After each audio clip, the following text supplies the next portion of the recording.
ಇವತ್ತು ಬೆಳಿಗ್ಗೆ ಎದ್ದಿದ ತಕ್ಷಣ ನಾವು ವಾಕಿಂಗ್ ಹೋಗಬೇಕಾಯಿತು. ಹಾಗಾಗಿ ನಾವು ವಾಕಿಂಗ್ ಹೋಗೋಣ ಅಂತ ಹೋಗ್ತಾ ಇದ್ವಿ. ವಾಕಿಂಗ್ ಮಾಡ್ಕೊಂಡು ಬರೋಣ ಅಂತ ಹೋದ್ವಿ. ಅಲ್ಲಿ ಕೆರೆಯಲ್ಲಿ ಒಂದಿಬ್ರು ತೆಪ್ಪದಲ್ಲಿದ್ರು. ಅವ್ರು ಏನು ಮಾಡ್ತಾ ಇದ್ರು ಅಂದರೆ ಅಲ್ಲಿ ಮೀನು ನೋಡಿ, ಅಲ್ಲಿ ತೆಪ್ಪ ಇದೆ ನೋಡಿ, ಆ ತೆಪ್ಪದಲ್ಲಿ ಬಲೆ ಹಾಕ್ತಾ ಇದ್ದಾರೆ ಮೀನು ಹಿಡಿಯೋಕ್ಕೆ. ನಾನು ಅದಕ್ಕೆ ಅದು ನೋಡಿ ತುಂಬ ಇಷ್ಟ ಆಯಿತು. ಅದಕ್ಕೆ ನಾನು ಅದನ್ನು ಒಂದು ವಿಡಿಯೋ ಮಾಡಿಕೊಂಡೆ. ನೋಡಿ, ಅವರು ಬೆಳಿಗ್ಗೆನೆ ಬಂದು ತೆಪ್ಪದೊಳಗಡೆ ಇದು ಬಲೆನ ಎಷ್ಟು ದೊಡ್ಡದಾಗಿ ಹಾಕಿದ್ರು ಗೊತ್ತಾ ಬಲೆನ. ಆ ಬಲೆನ ಹಾಕಿ ಒಂದೊಂದೇ ಮೀನೆಲ್ಲ ತೊಗೊಂಡು ತೆಪ್ಪದೊಳಗಡೆ ಹಾಕ್ಕೊಂಡು ಅವರು ಮಾರಾಟ ಮಾಡ್ತಾರೆ. ದೊಡ್ಡ ದೊಡ್ಡ ಮೀನುಗಳಿರುತ್ತೆ ಫ್ರೆಂಡ್ಸ್ ಇದರೊಳಗಡೆ. ಎಷ್ಟು ಚೆನ್ನಾಗಿತ್ತು ಗೊತ್ತಾ. ಅದಕ್ಕೆ ಇದು ನನಗೆ ತುಂಬ ಇಷ್ಟ ಆಯಿತು. ಅದಕ್ಕೆ ವಿಡಿಯೋ ಮಾಡಿದೆ. ಹೀಗೆ ತೆಗಿತಾಯಿದ್ರು. ಹಾಗೆ ಬಂದ್ವಿ. ಮೆಜೆಸ್ಟಿಕ್ಕಲ್ಲಿ ಸ್ವಲ್ಪ ಕೆಲಸ ಇತ್ತು, ಹಾಗಾಗಿ ಮೆಜೆಸ್ಟಿಕ್ ಹೋಗಿದ್ವಿ. ಇದು ನೋಡಿ ಪೋತಿಸ್ ಶೋರೂಮ್ದು. ನಿಮಗೆ ಮದುವೆಗೆ ಬೇಕಾಗಿರೋ ಬಟ್ಟೆಗಳು ಹೆಣ್ಣು ಗಂಡಿಗೆ ಮತ್ತು ರಿಲೇಟಿವ್ಸ್ಗೆ ಪ್ರತಿಯೊಂದು ಬಟ್ಟೆನೂ ಇಲ್ಲಿ ಸಿಗುತ್ತೆ. ಬೇಕಂದರೆ ಬಂದು ಇಲ್ಲಿ ತೊಗೊಳ್ಳಿ. ಹಾಯ್ ಫ್ರೆಂಡ್ಸ್, ಎಲ್ಲರೂ ಹೇಗಿದ್ದೀರಾ? ಎಲ್ಲರೂ ಚೆನ್ನಾಗಿದ್ದೀರಾ ಅಂತ ಅಂದ್ಕೊಂಡಿದ್ದೀನಿ. ನಾನು ಕೂಡ ತುಂಬಾ ಚೆನ್ನಾಗಿದ್ದೀನಿ. Welcome back to my channel Gayatri lifestyle Kannada. ಬನ್ನಿ ಫ್ರೆಂಡ್ಸ್, ನಾನಿವತ್ತು ಮಾರ್ನಿಂಗ್ ವ್ಲಾಗ್ ಮಾಡ್ತಾ ಇದ್ದೀನಿ. ಮೊದಲಿಗೆ ನಮ್ಮ ಮನೆಯಲ್ಲಿ ಪರಂಗಿ ಹಣ್ಣು ಕಟ್ ಮಾಡಿಕೊಡು ಅಂತ ಅಂದರು ತಿನ್ನೋಕ್ಕೆ.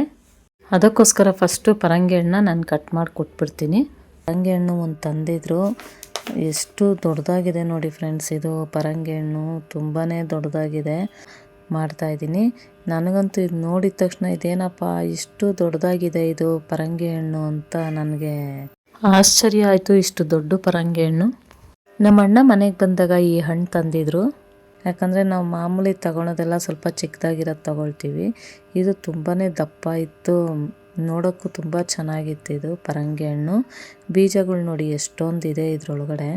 ಇದು ಆರೋಗ್ಯಕ್ಕಂತೂ ತುಂಬಾ ಒಳ್ಳೆಯದು ಫ್ರೆಂಡ್ಸ್. ಇದು ಕಣ್ಣಿಗಂತೂ ತುಂಬ ಒಳ್ಳೆಯದು. ಮತ್ತು ರೋಗ ನಿರೋಧಕ ಶಕ್ತಿ ಹೆಚ್ಚಿಸುತ್ತೆ. ವಿಟಮಿನ್ ಸಿ ಸಮೃದ್ಧವಾಗಿದೆ. ಮತ್ತು ಹೃದಯ ಆರೋಗ್ಯಕ್ಕೂ ಒಳ್ಳೆಯದು ಇದು. ಇದರಲ್ಲಿ ಎ ಸಿ ವಿಟಮಿನ್ 2 ಇದೆ. ಇದರಲ್ಲಿ ಬಂದು ಕಡಿಮೆ ಕ್ಯಾಲೋರಿ ಮತ್ತು ಹೆಚ್ಚು ನಾರಿನಂಶ ಇದೆ. ಈ ಪರಂಗಿ ಹಣ್ಣು ತಿನ್ನೋದ್ರಿಂದ ಮಲಬದ್ಧತೆನೂ ನಿವಾರಣೆ ಆಗುತ್ತೆ. ಬೀಜ ಎಲ್ಲ ಸಪ್ರೇಟ್ ತೆಗೆದು ಒಂದು ಬೌಲಲ್ಲಿ ಹಾಕಿಟ್ಕೊಂಡಿದ್ದೀನಿ. ಬೇಕಿದ್ರೆ ನೀವು ಇದು ಪಾಟಲ್ಲಿ ಹಾಕ್ಕೊಂಡು ಗಿಡ ಬೆಳೆಸ್ಕೊಳ್ಬೋದು. ಹೊಟ್ಟೆಯ ಕರುಳಿನ ಚಲನೆಗೂ ಸುಧಾರಿಸುತ್ತೆ ಇದು ಈ ಹಣ್ಣು. ಶುಗರ್ ಇರೋರು ಮಾತ್ರ ಸ್ವಲ್ಪ ಕಡಿಮೆನೇ ಸೇರಿಸಿ, ಯಾಕಂದರೆ ಜಾಸ್ತಿ ತಿನ್ನೋ ಆಗಿಲ್ಲ, ಶುಗರ್ ಜಾಸ್ತಿ ಆಗಿಬಿಡುತ್ತೆ. ಶುಗರ್ ಇರೋರು ಸ್ವಲ್ಪ ನೋಡ್ಕೊಂಡು ತಿನ್ನಿ. ನೋಡಿದ್ರಲ್ಲ ಫ್ರೆಂಡ್ಸ್, ಈ ಪರಂಗಿ ಹಣ್ಣಿಂದ ಎಷ್ಟೆಲ್ಲ ಉಪಯೋಗಗಳು, ಎಷ್ಟೆಲ್ಲ ಒಳ್ಳೆಯದು ಅಂತ ನೋಡಿದ್ರ. ಇನ್ನೂ ಈ ಪರಂಗಿ ಹಣ್ಣು ಬಗ್ಗೆ ತುಂಬಾ ಪ್ರಯೋಜನಗಳಿವೆ. ಓಕೆ ಫ್ರೆಂಡ್ಸ್, ಇವಾಗ ಟೈಮ್ ಆಯಿತು, ನಾವು ಬ್ರೇಕ್ಫಾಸ್ಟ್ ರೆಡಿ ಮಾಡಬೇಕು.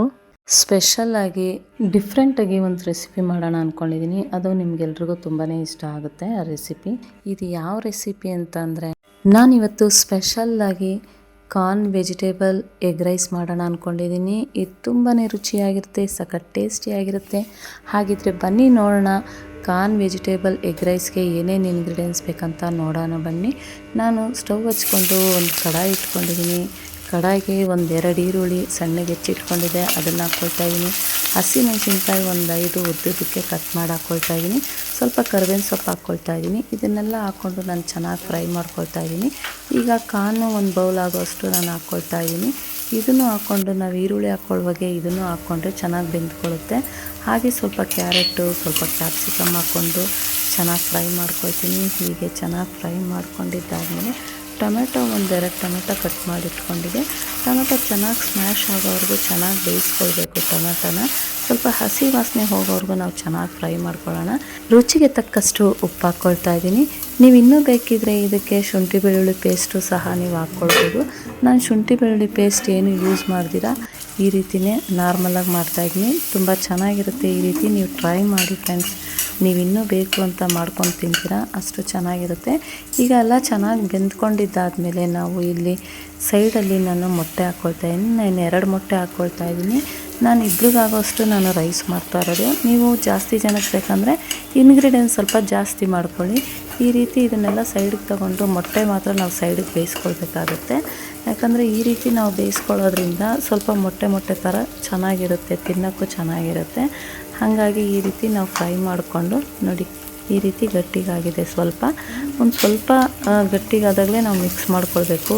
ಜಾಸ್ತಿ ಬೇಯಿಸ್ಕೊಳ್ಬಾರ್ದು ಮೊಟ್ಟೆನ. ನಾವು ಜಾಸ್ತಿ ಬೇಯಿಸ್ಕೊಂಡ್ರೆ ರಬ್ಬರ್ ಥರ ಆಗಿಬಿಡುತ್ತೆ, ಆವಾಗ ಅಷ್ಟು ಟೇಸ್ಟ್ ಇರೋಲ್ಲ. ನೀವು ಈ ರೀತಿ ಮಾಡ್ಕೊತೀನಿ.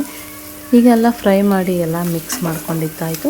ನಾನು ಅನ್ನ ಮೊದಲೇ ಮಾಡಿಟ್ಕೊಂಡಿದ್ದೆ, ಅನ್ನನ ಆರೋಕ್ಕಿಟ್ಟಿದ್ದೆ. ಆರಿದ ಮೇಲೆ ಅನ್ನನ ಇದಕ್ಕೆ ಹಾಕ್ಕೊಂಡು ಮಿಕ್ಸ್ ಮಾಡ್ಕೊಳ್ಳೋಣ. ಹೀಗೆಲ್ಲ ಚೆನ್ನಾಗಿ ಮಿಕ್ಸ್ ಮಾಡ್ಕೊಳ್ಳೋಣ. ತುಂಬ ಚೆನ್ನಾಗಿರುತ್ತೆ ಫ್ರೆಂಡ್ಸ್. ನೀವು ಈ ರೀತಿ ಟ್ರೈ ಮಾಡಿ ನಾನು ಹೇಗೆ ಮಾಡಿದ್ದೀನಿ ಅಂತ ಕಮೆಂಟ್ ಹಾಕಿ ಹೇಳಿ. ನೋಡಿ ಇವಾಗೆಲ್ಲ ಒಳ್ಳೆ ಮಿಕ್ಸ್ ಕೊಡ್ತಾಯಿದ್ದೀನಿ. ನೋಡಿ ಫ್ರೆಂಡ್ಸ್, ಎಷ್ಟು ಚೆನ್ನಾಗಿ ಬಂದಿದೆ ರೈಸು. ಬೆಳಗ್ಗೆ ಹೊತ್ತು ಮಾರ್ನಿಂಗ್ ಬ್ರೇಕ್ಫಾಸ್ಟ್ಗೆ ತುಂಬಾ ಬೇಗ ಆಗುತ್ತೆ ಈ ರೆಸಿಪಿ, ಮತ್ತು ಆರೋಗ್ಯಕ್ಕೆ ಒಳ್ಳೆಯದು ಕೂಡ. ಮಕ್ಕಳಿಗೆ ಮಾರ್ನಿಂಗ್ ಬ್ರೇಕ್ಫಾಸ್ಟು ನೀವು ಈ ರೀತಿ ಮಾಡಿಕೊಡೋದ್ರಿಂದ ಇವರು ಬಿಡ್ದಿರ ಖಾಲಿ ಮಾಡ್ಕೊಂಬರ್ತಾರೆ. ಅಷ್ಟು ಮಕ್ಕಳಿಗೆ ತುಂಬಾ ಇಷ್ಟ ಆಗುತ್ತೆ ನೀವು ಈ ರೀತಿ ಬ್ರೇಕ್ಫಾಸ್ಟ್ ಮಾಡಿಕೊಟ್ರೆ. ಕಾರ್ನ್ ವೆಜಿಟೇಬಲ್ ಎಗ್ ರೈಸು ಅಷ್ಟು ಚೆನ್ನಾಗಿರುತ್ತೆ ಫ್ರೆಂಡ್ಸ್. ನೀವು ಈ ರೀತಿ ಟ್ರೈ ಮಾಡಿ ಹೇಗೆ ಬಂದಿದೆ ಅಂತ ಕಮೆಂಟ್ ಹಾಕಿ ಹೇಳಿ. ಈ ಬ್ರೇಕ್ಫಾಸ್ಟ್ನ ನೀವು 15 ಮಿನಿಟ್ಸಲ್ಲಿ ಮಾಡ್ಬೋದು, ಅಷ್ಟು ಬೇಗ ಆಗುತ್ತೆ ಇದು. ನನ್ನ ವಿಡಿಯೋ ಇಷ್ಟ ಆಗಿದ್ರೆ ಲೈಕ್ ಮಾಡಿ, ಕಮೆಂಟ್ ಮಾಡಿ, ಶೇರ್ ಮಾಡಿ, ಮತ್ತು ಸಬ್ಸ್ಕ್ರೈಬ್ ಮಾಡ್ಕೊಂಡು ನೋಡಿ. ನೀವು ಸಬ್ಸ್ಕ್ರೈಬ್ ಮಾಡ್ಕೊಂಡು ನೋಡಿದ್ರೆ ನಾನು ಯಾವುದೇ ಒಂದು ವಿಡಿಯೋ ಹಾಕಿದ್ರು ಫಸ್ಟ್ ನೋಟಿಫಿಕೇಷನ್ ನಿಮಗೆ ಬರುತ್ತೆ. ಹೀಗೆ ಸಪೋರ್ಟ್ ಮಾಡ್ತಾಯಿರಿ. Thank you friends.